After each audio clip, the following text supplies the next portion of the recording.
Welcome to another episode of the Rainmaker Podcast, where today we're going to be talking about how to get listings at will. Do you chase? Do you attract? And why do some agents have authority? We're going to be unpacking that entire topic, distilling it down, and having a lot of fun. So let's get started. Welcome to the Rainmaker Podcast, where we help business-minded real estate agents stop chasing leads and help them start attracting business. We don't claim to make winners here. We do claim that we help winners win bigger and faster. Building your business is building your database, one that works harder for you than you do for it. So if you want to get off the transaction treadmill, keep on listening. If you want the shortcut to dominating your market, then go to www.marketmakersystems.com/demo. How y'all doing, man? This is going to be a great topic today. For those of you that don't know, we have a new co-host with us. It's Mr. Jake Houle, like Howl at the Moon. How are you doing, Jake? I am doing amazing. I like it. And we got Mr. Some people call him Oddo, and some people call him Otto, he said. So, Mr. Mike Otto. Oddo. Good to Oddo. Yeah, well, yeah. Anyway, Jake has been working with myself, Mr. Oddo, Jake Kinder. He's kind of been the man behind the curtain. We wanted to bring him out as a treat for a number of reasons. One is I think he's one of the top guys who has studied how to drive inbound marketing, which is he has a lot of certifications, and it's really important. We'll get into the reasons why. But he's also helped create a lot of authority in our businesses and has literally helped us construct the processes and systems to help some of the top agents across the country do the same. So I think we're really in for a great discussion today. And so I want to just kick it off by just throwing it up, out there and say, how, based upon both of your observations, why do some agents get listings at will, and why do other agents seem to struggle? Absolutely. Jake and I were just talking about this 2 days ago, and then we had, quite a bit of dialogue, the three of us, just last week when we were hanging up at the lake together. One of the things that Jake had talked about was a friend of his son has just recently gotten in the real estate business, and he was telling me some advice he was giving him, on how to craft his business, where to maybe invest some money to get a reasonable ROI. And I thought it was an insightful conversation. I thought Jake added a lot of value to that. For me, the real trifecta is not just generating the lead, but also having the ability to convert the lead through authority in the market. You can do one of three or all three, but I can tell you all three really feels a lot better. You don't feel like you're an unwanted, a pest, basically, somebody that you're trying to chase down listings, the guy with the plaid suit handed out cards at the dinner party kind of guy. You're attracting business. It just feels a lot better. But my question is why do some agents do it and others don't? Man, I'm gonna chime in here because I think one of the biggest things is being able to not only understand how to generate the leads, right? Whether it's a referral that technically is a lead, or whatever it may be. If you're running direct mail, if you're running online leads, however you're able to get in front of more people, what is it that you are actually doing to be able to convert those leads, right? Because every single thing should have an ROI, but once you get in front of them, why are they going to choose you to be the agent that they go with and you actually get the listing versus just thinking that potentially, that lead source didn't work, which most of the time it is not the lead source that didn't work. It's just we didn't understand how to convert those leads into actual listings, right? And a big part of that is how you're presenting yourself and why you're different than any other agent that they might be able to do business with in listing their home, which is an emotional decision. It's a financial decision. So they're trying to harness whatever they can to make that decision be the right one so they can, net the most money from the sale. And then also feel like it's sometimes going to a good family or whatever reason that they're selling, and some of the reasons who they want to sell to. In some people's cases, it being emotional. But you've got to be able to come to the table and convert the leads that you're generating. Otherwise, it doesn't mean anything, right? And there's so many ways to generate the leads, But where people lack a lot of times is how are you going to actually convert it once you're face to face with that person? And I think that's definitely insightful. What I know is, based upon my experience, is that you're either it's how you're perceived, right? And so to me, in the marketplace, what happens is, what I've seen that's worked best is the person who adopts the mindset that everybody in their marketplace is their client, and that they're going to actually provide value to them before there is even a transaction. See, to me, the reason why people ultimately get listings at will is because the other person is predisposed to do business with them.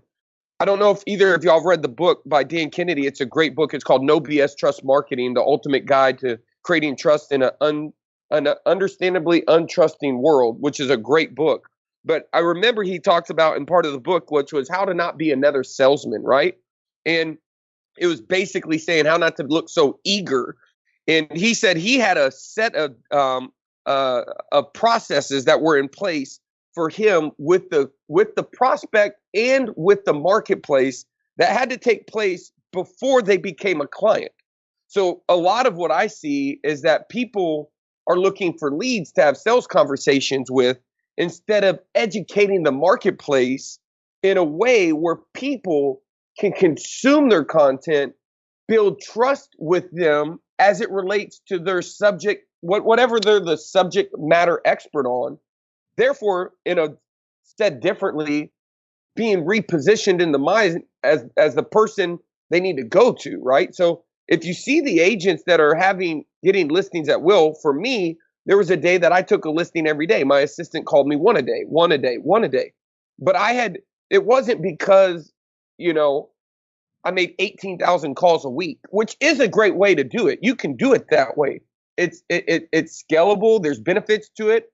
But if you only rely on a chase mentality, you're only getting a fraction of the market share, because so many people that you talk to are not going to be ready to do business now. And when you talk to them, you're going to be no different than anybody else, which goes back to, like, you got to differentiate or die. So it's not like just educating the market, but educating in the market while you're doing it in a way that positions you differently than everybody else.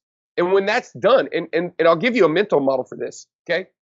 Imagine Oddo or Otto. I'm going to start calling you Mike Otto. Cut it out, man. You know. Okay. But listen, I got a question for you, okay? You got a baby. Yep. New baby. Right. I'm going to give you a jar of vitamins with no label and no instructions on nutrition. And I'm going to come up to your door as a random person and give them to you for your baby to ingest. Are you going to give them to her? Hell no. No, why? No. Because number one, I don't know you. Number two, I don't trust you. And number three, I don't know what the heck you just gave me, right? That's the point. Who would ever do that?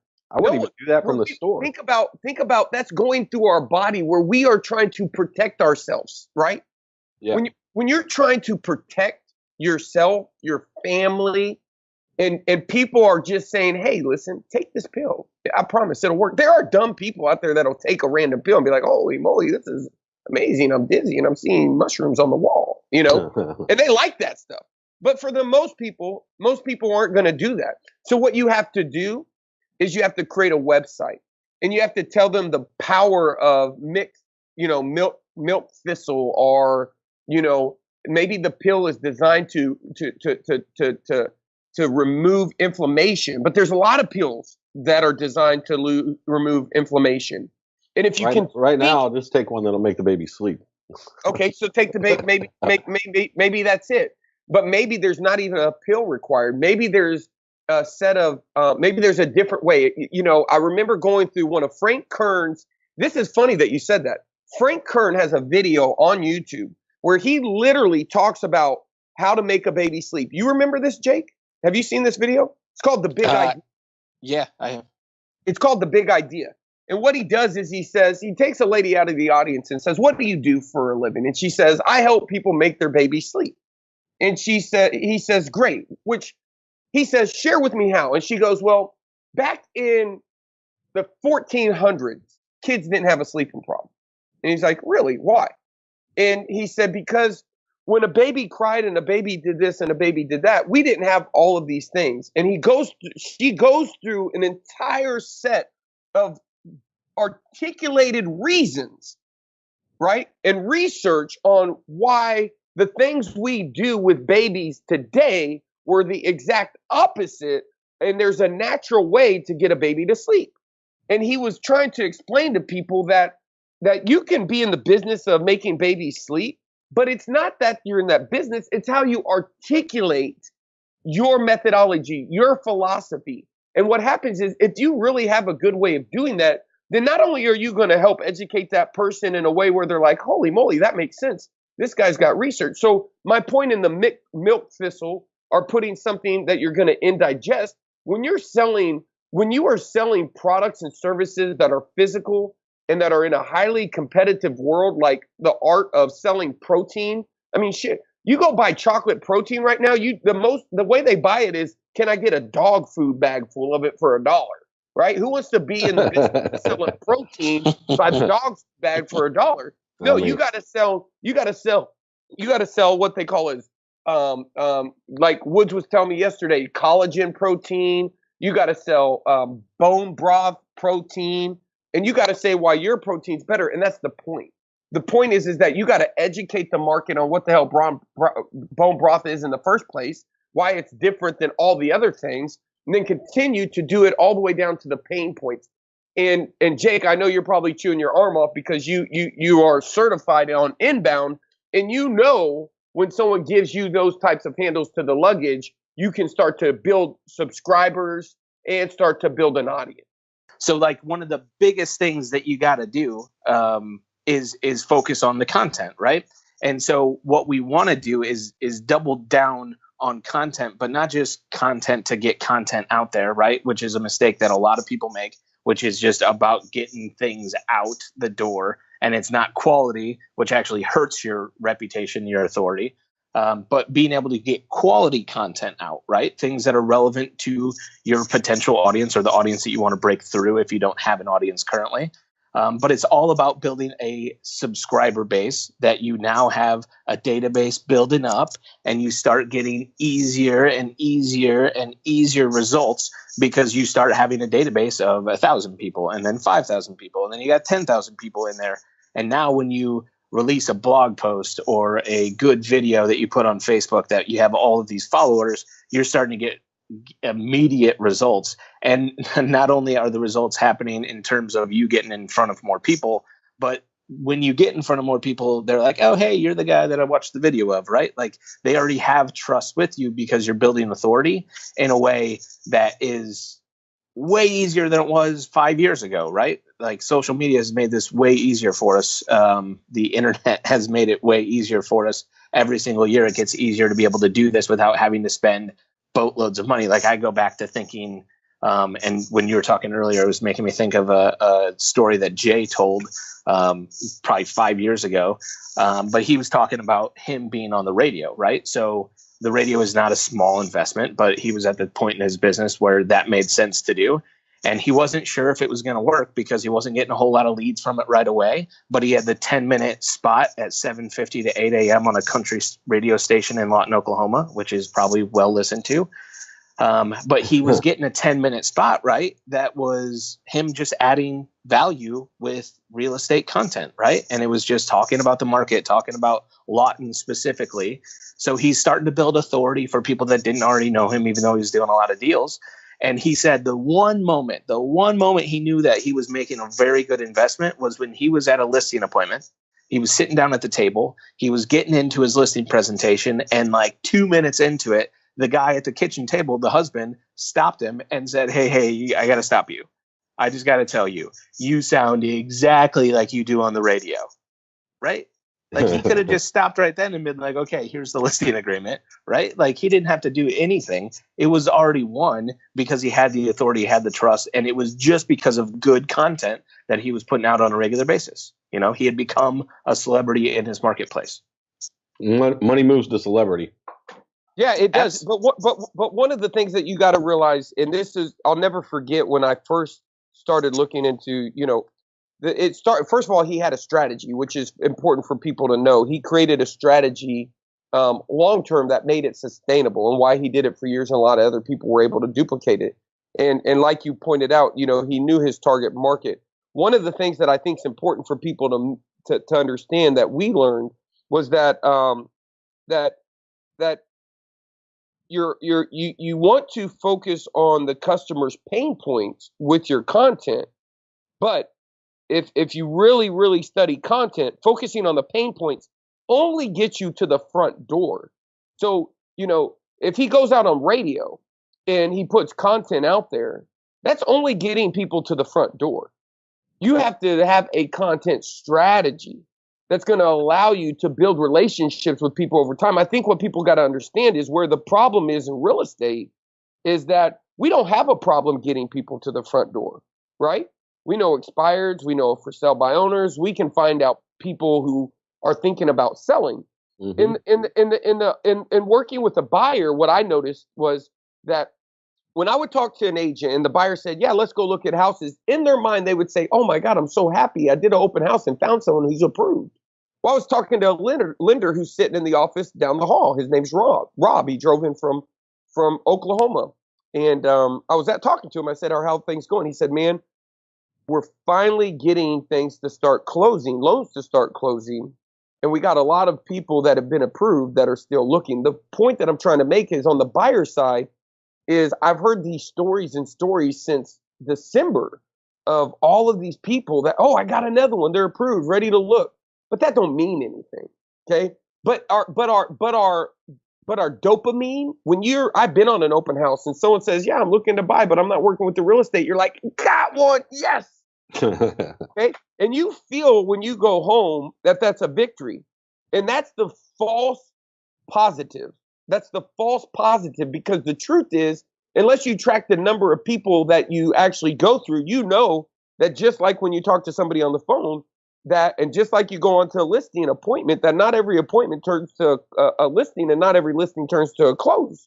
And so when you look at the time that's invested in order to get that yes, listings is a much better way, especially when you know that listings are going to then and also create more content, which is the number one content that buyers like to consume is new listings, price reductions, off-market properties, things like that, because they buy on selection and affordability. So when you use and target listings, you actually attract buyers. Does that make sense? So getting to the front door is the easy part. Where the game is being won and lost. And somebody said this. It was Richard. Richard said it. And I'll have to find out the quote. It was brilliant. But it basically, I'm going to find it. I'm going to find out what it was. But I heard it yesterday and I was like, dude, I would paint that on the wall. But it was basically in his mind, because he's managing ad campaigns for real estate agents. And he's been doing $1 million ad campaigns for auto dealers. And he was like, these real estate agents have no clue that if they plan on just winning by doing lead generation and not doing content, that they're ultimately going to be working for the agents that are doing content today, right? Because the way that people find and solve problems, I don't care what it is. If you got a guy in your backyard that executes a great content strategy that's above and beyond just getting to the front door, then you'll get the 3%, just like anybody else. You'll get the guy that wants to buy today, but he's going to get the Sam's Club card, where they're buying into a longer term relationship. They're actually, when they make that purchase on the Sam's Club card, they're saying, I'm buying this stuff here for all year. Does that make sense? Yeah, I like to think of the Amazon card more. But by 3%, you mean 3% of the card? Not Amazon card. The subscription to Amazon. Well, they passed 100 million users yesterday. Wow, $50 a year. Oh, I'm paying 100. Man, maybe it is 100. I don't know. I just know that I signed up for the free trial and I've been on ever since. And my purchases with Amazon have gone through the roof as well. But I wanted to clarify, by 3%, you mean you can get the 3%. You're talking about lay down business and a lead gen strategy. You'll close 3% of the leads that you generate, right? Yes. Yeah, I felt like that was worth unpacking. Yeah. No, that's spot on. And the only point that I'm trying to make is that after you point out, once you get somebody, you're trying to build a subscriber base. Bottom line, guys, is that the content that's the most valuable is all of the content, but it's a strategy, and you have to have a strategy after they've given you their email address that's above and beyond. So like some of us send out newsletters, and I see them like, hey, it's daylight savings time. But in all theory, they send out stuff like that to their database, kind of putting checks in the box, but not really understanding what makes a good strategy. How do you pick the content? What should be in the content? How do you leverage the content? Stuff like that I think is really important. If you're putting valuable content in an email, but then not posting it on a blog, you might have a bad strategy. I think consistency is worth bringing up too. Go ahead, Jake. No, I was going to say, think about all the questions that homeowners and potential homeowners ask you every time you talk to them, right? Like they are giving you the blueprint for a phenomenal strategy on what content to create, right? So if you're talking to somebody and you're trying to set an appointment and they're starting to ask you questions about the home buying process, then if they're not clear, most other people aren't going to be clear on that. And if there was a video that had you explaining that, it would be probably a very good piece of content to a very wide range of people that you want to talk to. And it just progressively makes things easier. Like I was just thinking, agents love referrals, right? Like I've seen agents like rip down walls to try and get a referral, right? Because they're just thinking this is the easiest way for me to get another deal, right? Yeah. It is a laydown. It is, I don't have to do much work for this one, and I'm going to get paid. And I'm going to be able to help somebody today because I don't have to worry about where my next client's coming from. But think about if you really have a well-designed content strategy out there where things are happening automatically. So let's say someone comes onto your list and is checking out a home value, right? So they're checking out the value of their home because they're kind of serious, kind of not. They know they're going to move probably within the next year or so, but it's not super urgent. So when you start calling them because they came in as a lead, they're like, man, I don't want to talk to an agent. But if now they're in your database because you got their email address and you're dripping content on them on a regular basis, and then you just randomly out of nowhere get an email from somebody that's like, they came in 9 months ago and they're like, hey, can you come out? I think I'm going to list the house pretty soon, but you've been releasing some amazing videos that's helped me a lot getting my house prepared. And now I'm going to pick somebody. So you were the first person that came to mind, right? Like that is executing an inbound strategy at a level that can be really easy as long as you're dedicated to consistently releasing good content and getting that blueprint just from people that are telling you what their questions are, right? Like they're giving you the questions, what the problems are, but what are those solutions that you can give to people that it's going to come back to you tenfold for doing that content and just being disciplined enough to consistently release good content. What do you think the psychology of a referral is in the first place? I mean, why do people like them? I'll answer the question, but in my opinion, it's because they already have that trust, and you're borrowing that trust from a third party, friend, family, past client endorsement. And so selling them is not necessary. That's why they're so desirable, a referral. And what we're talking about really is the ability to manufacture that on a consistent basis with a broad audience. I think it was Gary Vee. He said, social media today is basically like the ABC, NBC, CBS of yesterday. And he said, all I want to be is MASH. And so basically, in my opinion, what we're talking about is being the real estate station in your market as you go ahead and add on subscribers and people who are going to pay attention.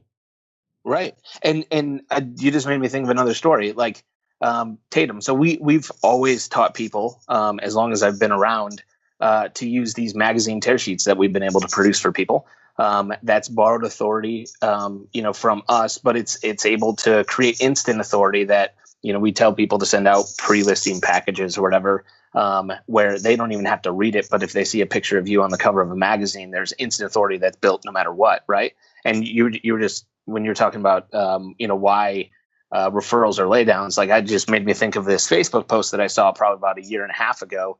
That was from Tatum. So Tatum uses them religiously. And Tatum helped someone sell a house in like 2 days, right? And it was on the market for 2 days. She was like the most excited person in the world. And she took a picture of his tear sheet with him on the cover of this magazine, right? Took a picture of this tear sheet and posted it on her Facebook page and was like, if you're ever thinking about doing or selling your house, you have to use Tatum. And the comments were unbelievable. He probably got 4 or 5 deals just from that one Facebook post, because there were people that were like, oh, how'd you get a celebrity to sell your house for you? Right. And Tatum's just like, this is amazing. And people were just randomly reaching out to him, personal messaging, PMing him on Facebook, being like, hey, we've been thinking about selling our house. Do you think you could help us? And then they were reaching out to him like, hey, if you have enough time, do you think you could sell our house too? That was unbelievable what you did for Carrie or whatever, right? That's unbelievable. That's my favorite, because if they're asking if you have enough time, it's a whole different level of dealing with somebody, when you're positioned as an authority or an expert in your marketplace. You just have so much less, just unappreciation, the mess of 24/7 phone calls. I mean, they respect you. And that's why all of us get into this business, is to be a professional, to be somebody who is respected in the community. And so why not be purposeful about, the strategy behind it?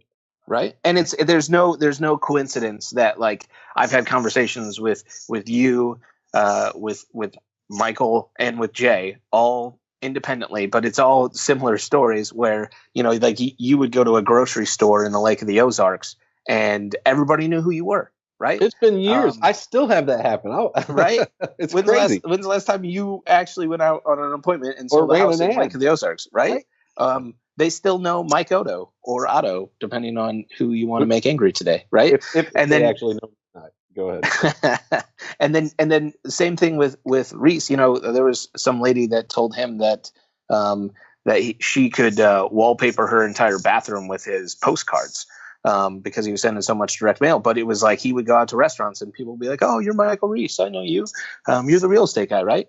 And same thing with Jay. Like, there's no coincidence that you guys were all, top agents in your market, and you had that kind of ability to be known in your community at a high level, that people had respect for what you did. Jay, I always made fun of him because there was a picture of him in like some like 70s disco outfit or something, because Lawton did a Dancing with the Stars Lawton edition a few years back. You got to send that over. Oh yeah, it was on our wall at the old office. Like, it was part of the wallpaper on the office was him in that. I miss that. He looked like John Travolta in Saturday Night Live. Like, no joke. Pretty entertaining. But I mean, he was probably like 28 or 29 at the time, maybe. So he was still pretty young looking, and in this outfit. But he was on Dancing with the Stars Lawton edition at the local YMCA. He was chosen as like one of the local celebrities with probably some of the news people. So it's just something that, if you're dedicated to doing it and adding value to the community in a way that you're releasing content, different ways to get in front of more people, and become more recognizable, but you are just instantly creating authority. And it is, again, easier now than ever, because of what we're able to do with social media and the internet now versus what we were able to do, again, 5-10 years ago. It was way more difficult to be able to build that authority and that trust with people almost instantly, which is a pretty good thing when you have it in your back pocket and you know how to execute the strategy. And it's free. I mean, it really doesn't, that's the beauty of it. I love that. Right. Yeah. I very much appreciate that. Yeah. When you and I were talking about it before, I was like, how did I nurture a listing lead? And I was telling you, I had a series of letters, and they were like 6 letters, and it was just so lame. But the fact that I had consistency, in some kind of a process, was still heads and shoulders above my peers, my competitors. We were talking about it last night. We were talking about cake recipes, right? Yeah, we were. I still get those postcards. The joke I made was, man, I know they didn't try this recipe out before they sent me this postcard. Right? Well, But there's like, can I ask a question? yeah. Why do you think so many? So one of the things that I think happens is and I want to anchor this is, why do you think when Jay was on the radio and she could wallpaper my bathroom, what I feel like is people build a brand, right? They build a brand in their marketplace, and they do it through impressions and touches, right? And your brand represents something. And so some people, but what we do is a lot of the times branding is really expensive and hard to quantify. And the thing that I like about content, especially today in the digital world, is that those impressions that normally would have to exist on park benches, newspaper ads, and billboards, that over time, you would just be known as the number one agent in town, now can be manufactured in small niches, in small segments, and then expanded and scaled, especially if you've nailed the content strategy, which is the awareness content, and understanding when people consume content, they go through stages, which is like awareness, consideration, right? And like this buying stage.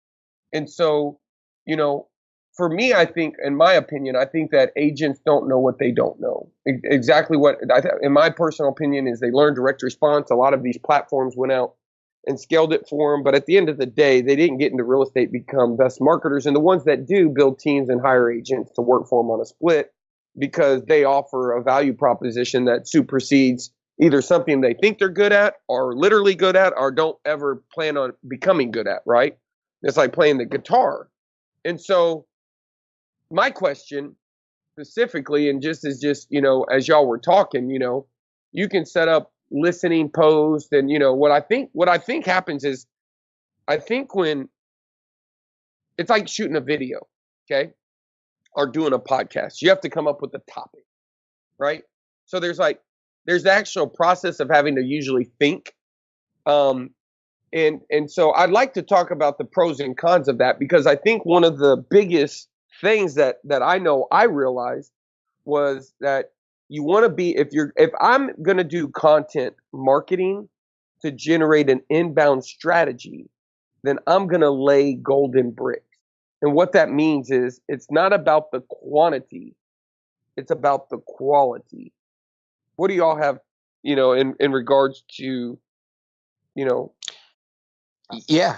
Well, I think just the golden brick, right? Like, if you lay a brick and you're not clear on that, and it is not gold, right? And you did not you do not have quality control set up in place to make sure that you are releasing the best content, it can hurt the brand, right? You're just talking about branding. That stuff can hurt the brand. Like, people are like, ooh, that isn't so good, right? I don't agree with that. That doesn't seem true. That's just not right. That is inaccurate, right? That can hurt your brand.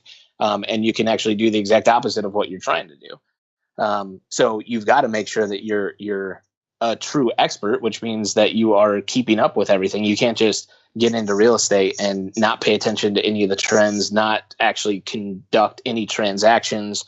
And so you have no experience and you still want to execute this content strategy. Like, you've got to do some work behind it to make sure that it is good quality stuff that you're releasing out into your marketplace, because, good, bad, indifferent, it is having an effect on the brand, right? Your brand that you are building. And, you got me on this train of thoughts that when you were starting to talk about brand, and in the digital age versus is what we were in, right? And I don't know what you spent on however many wrapped Hummers you had in the DFW area running around at the same time. But whether or not you knew it, you were making a branding choice when you chose to get Hummers instead of Prius, right? So in Dallas, Texas, that makes sense, right? Like, I've lived quite a few places. I've never seen as many trucks as I've ever seen in my whole entire life as I have in Dallas and in Texas, right? In Chicago, that may not make the most sense. In San Francisco, that definitely would probably fly because they'd be, there's just a lot of people there that are considering the environment, and like there's traffic like crazy and your gas prices are crazy and all this stuff where that can actually hurt your brand if you're choosing things without really taking into consideration the impact that it's going to have. And that goes back to branding and every conversation you can possibly have with an agent on everything that they're doing with content, which is quality stuff that's going to continue to build the brand and make it fun, make it around whoever you are. Don't try to be something that you're not. I've been on conversations with people that I think there was a guy that had his passion was stand-up comedy, right? Like any waking moment he had, he was doing improv nights and like the amateur nights at comedy clubs. Like that's just what he really loved. And there's a way to incorporate that to where he can have an appreciation for the clients that he brings in that really are comedy lovers potentially, or at least humorous people that enjoy a good laugh. So there's a lot that you can do, but you just have to be aware that everything that you're going to do towards your community and when you're releasing content, if the strategy is good on how you're releasing that content, then it's going to be getting in front of more and more and more people. So you have to know that it's got to be the highest quality and aligned to who you are. So it is going to resonate with the people that you want to work with. Yeah, don't fake it. I think I guess my point with the mailers that I used to do, I would look at blogs. I mean, blogs have been around for a long time. That's nothing new. It's not groundbreaking. For me, I looked at it as a waste of time. I looked at social media marketing as a waste of time. I'm like, I ain't doing that. Go ahead. What do you mean that it's not groundbreaking? I like to unpack. Yeah, in my opinion, like back in the day when I used to look at agents who did that, I thought that they were wasting their time. I didn't see the strategies unfold. It's a longer strategy. My only point was if I were talking to myself and giving myself some advice based on that paradigm that I had, that was just wrong. And I think that the major component of it being wrong is the quality of the content and is that golden brick. That's the difference. And if you're saying something just to, like you said, check a box, if you don't have a subscriber base, right, or a method for getting people that we call subscribers, getting people onto your database so that they can consume this information, there's a lot of times when you can get it wrong. And that's where I was going with that. And I think something is just understanding what the cash conversion cycle is going to be, right? So most people in the real estate industry that are used to spending money are spending money on direct response, where they're knowing that they're going to spend X thousands of dollars and get X thousands of dollars back in a certain time frame. That's usually pretty quick. They can at least see the work going into it. Like if you're spending money on buyer lead gen and you put 3 people in your car in the first week of running ads, you feel really good about it. The longer tail things that you might do, like a content strategy, may not have that same thing. And I think I've told you both independently this same story about us internally when we were running this campaign, and it was all value add. It was like 5 straight days of really good, solid content. We spent a lot of time designing it, making sure that it got released the right way. We had like 1,300 agents go through it. And at the end, there was a call to action that was like, hey, if you want more information on how we could help you do this, check it out. And we got it was crickets, right? And it was like, oh man, this didn't work because we expected our expectation coming out of it. And it was just a content strategy. Or our expectation coming out of it was like, we're going to get a bunch of agents on board. We're going to be helping them and it's going to be exciting. And nothing happened. And then I look back 6 months later and it was like 29 or something, 30 something people that had gone through that had over the course of the next 6 months become some of our clients. And it was just like a huge aha for me. And as I was getting more into this inbound marketing and content marketing and truly understanding it, like one of the first things that I was getting into, I was reading something and it was like how to sell your CFO on why you should be content marketing, right? And I was like, in that article, I understood that, okay, it is a investment of your time and your resource, but it comes back to you tenfold when you consistently do it and you do it over a period of time, because it works. That was my point, Mike. Like, don't discount it. You know what I mean? Don't think that you know because you've seen it before. You follow me? Yeah, absolutely, dude. Yeah, I mean, the thing is that there's a book called Get Content, Get Customers. It was the first book I had read on the subject of content marketing, and what I think what I learned, in content marketing is an inbound strategy. An inbound strategy is if you have homes that you list and you put them on the market, that's content. Content's going to be anything. Content's going to be stuff that, YouTube. So let me give you an example. YouTube content is how-to content, right? If you want to learn, how to do better with YouTube, you would, with YouTube. Then how to hack your Fire Stick. Yeah, yeah, exactly. Yeah, exactly. And so, one of the things that I think that we're saying, and is that at the end of the day, that you're trying to, I call it relationship marketing, meaning you're not marketing to get a lead. You're not marketing to a relationship. By definition, is a longer term, mental kind of philosophy, if you will, right? Like if my goal is to create a relationship, by the very nature of the word, it means something that's longer than today, And what makes good relationships, right? It's not just taking, it's giving, right? That's what I tell my 5-year-old. To have a friend, you got to be a friend. So exactly. I think you're talking about depositing. Yeah, depositing, great word. Yeah, and people engage with the deposits you make, and it really starts to build that trust. And so I want to ask, if somebody, so there is a couple things, and just truthfully, what we're talking about was really the position. I'll give some color to my point of view. Is since 2005, I've been studying direct response marketing. Actually, since 2002, but in 2005, I started doing it in multiple businesses. And so, if you can imagine owning like a flower shop, or like a car dealership. I owned a lawn service. Then I was in real estate. And I turned around health clubs, and then I got into coaching and consulting and training and technology. And so what happened is I had to learn a different skill set of thinking. I had to understand the principles in order to, do well at one thing and then be able to borrow that principle and take it over. So, when I did lawns, I did door hangers and they worked.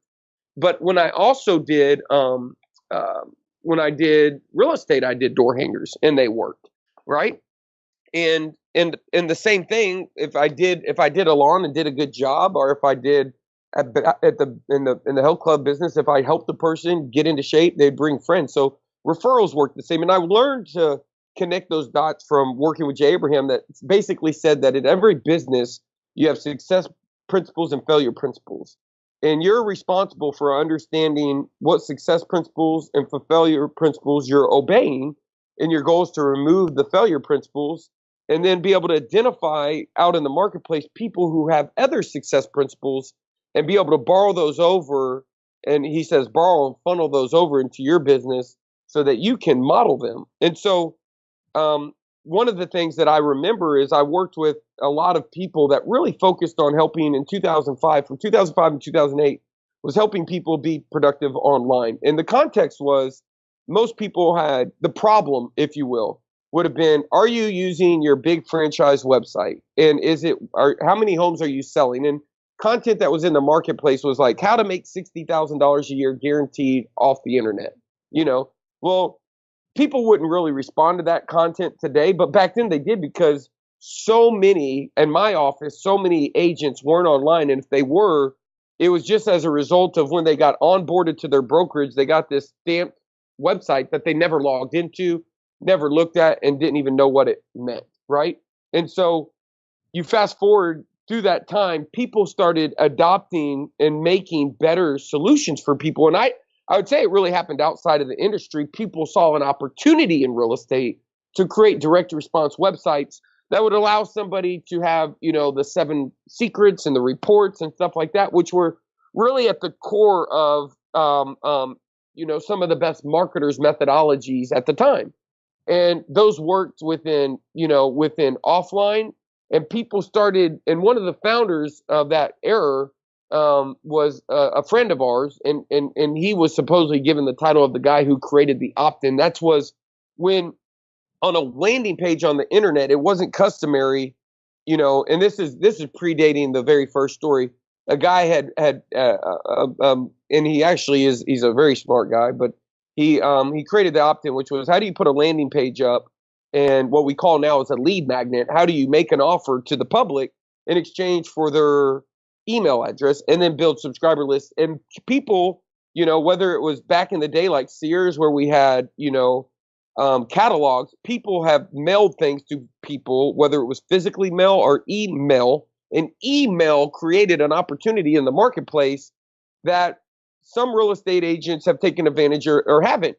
What you got to understand is things like Facebook that allowed you to take large email lists and run very specific targeted campaigns. Email lists meaning, give me an email list of, anybody that, has ever bought a home for me. Well, I can now target that person and say, I know you bought, so hey, I could put, I could have a call to action that says, find out what your equity's home with the, I could say trade in your home. I can do anything. I can do a branded ad to those people because they know who I am. They cannot even click on the ad. They don't have to. In fact, I hope they don't. I'm just getting free impressions. And if I'm really good, I'll send them to something that I know they'll click on, and I'll bury a cookie and follow them all over the internet at Christmas time and during certain times of the year. And so what people got to understand is, and this is really, Mike Oddo's wheelhouse, is easy killer. Is we've been working together, identifying different technologies that exist in the marketplace. We all know that speed of response is something that's important. But what happens if you speed up your response and find out that the guy's not going to do something for 12 months or 2 years? And I hope to remember to call him back. That was my old strategy. Yeah. Right. And so what we've been trying to do, and this has been really years and years and years, is if you really compartmentalize all these problems, there's been companies that have solved them independently and created a bigger problem, which is like 50,000 logins and 50,000 tools. And really, what we've been doing is we've been trying to, from a tool-based, system-based, because agents only respond to leads, is, we've had to talk to agents in the marketplace based upon the music they're listening to, which are, hey, generate leads, generate listing leads at will. I mean, that's what y'all are listening to now. But the truth is that we have to do that no different than sometimes I got to get a little piece of food in order to get. I mean, my dog's been through professional training, but every once in a while, I have to use a Pringle or, to get the dog to go outside, and it's because that's what he's going to respond to at that moment. And so don't misunderstand. With Market Maker, we believe that a market maker has an inbound and outbound and has an entire, what we would call an entire whole strategy that's supported by a whole product that you're building into. And the dilemma is, it's like monkey bars. In order to get to where you go, you have to make forward progress. And so you start somewhere, and then you can't go from monkey bar 1 to monkey bar 10. You got to kind of go in between. So we look at people that are already where we want to be, but we don't realize that there's a linear path to that. And so sometimes you have to start with the chase, and that's based upon the budget. And then sometimes you have to move into when chase being an outbound methodology where you're calling expireds, calling FSBOs, circle prospecting. But that in itself is only going to have an infinite level of success if you get a hold of a bunch of people that say, no, we decided not to move. Thank you so much. I learned that people quit following up with expireds after 13 weeks, and in fact, it's actually not true. It's between weeks 9 and 13 that the biggest drop off is. And I'm sure it's even more exponential after 13 weeks. But what could you be emailing that person and things to that nature? And so for me, for me, it was how do we build a system so that we could have a business that works harder for me than I do for it? And it goes back to the strategist always wins. What is the strategy? And the strategy is, at the core, is how do we serve our marketplace as a preeminent person who's willing to provide value to the market way in advance of them wanting to do or needing to do a transaction. Therefore, really taking custody. Like, imagine the mindset of somebody that would say, you know what, this is my neighborhood. It's mine. And I'm going to farm this neighborhood. What are they saying? They're saying, I'm going to deposit content, right or wrong. Is that what they're saying? Yeah. In fact, I was going to talk about when I broke into a specific market that was hard for me to get my confidence up. It was a luxury market. Yeah. So people have already demonstrated just through the nature of farming. But imagine taking a farm and uploading it to Facebook with all the email addresses and having cookies that were planted in Google and ads and image ads. And imagine having a Facebook community and having posts and things that you posted in Nextdoor and they were blog posts. Shoot, imagine if you had the relocation guide for all of the great delivery places that serve that area and the closest, list of the best babysitters and stuff like that. Things like Nextdoor are seeing these opportunities to provide this value to create these communities that are going to turn around and be competitors of ours and going to sell those customers back to us, because independently, nobody has went out there and given, because there's a technology implementation, there's a fundamental understanding implementation, there's a gap between, okay, that's a great idea, and now what do I do tomorrow? Right? and our goal at Market Maker is to create those monkey bars. And that's what we've been doing from, when we created, and we've made mistakes along the way. We've created Listing Maker, Market Maker, and we've created, I think we've probably created one of the best dialers in the marketplace. We've created the ability to bring in data, augment data.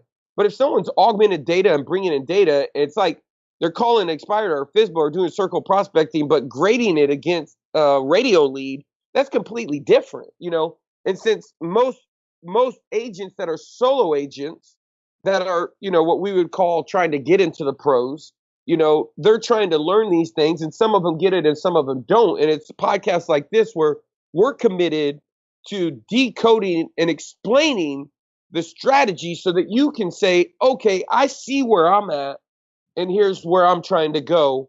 And I understand why I'm doing it this way and why this way is a better way for me to do it today. But ultimately, I see why my competitor is able to do it that way. And I understand what I'm going to need to do in order to be at the stage or level of their business, and creating that clear path without having and doing it in a way where someone can do it profitably and grow their business versus saying, yeah, you can do it, but here's the price. And it's like, okay, I can't afford that. Right. And that's what I think is awesome and what excites me working with the team at Market Maker.